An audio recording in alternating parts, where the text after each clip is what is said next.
In this tutorial, we are going to walk you through on how to add funds to your Cash App. So now this is a very quick and easy thing to do, but make sure you watch to the end so you don't miss anything. So firstly, you have to make sure you have an external account that you can use to transfer money from. And to do this, simply navigate to the profile section in the top right of your screen.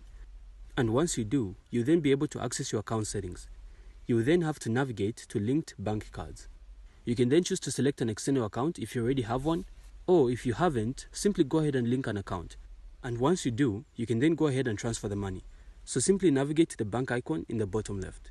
Then from the options, go ahead and select Add Money. Next, you then have to enter the amount you'd like to add to your Cash App balance.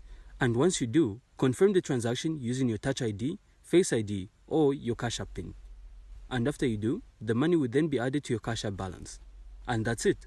If you found this insightful, consider supporting the channel by leaving a like, a comment, and of course, subscribe. Then we'll see you on the next one.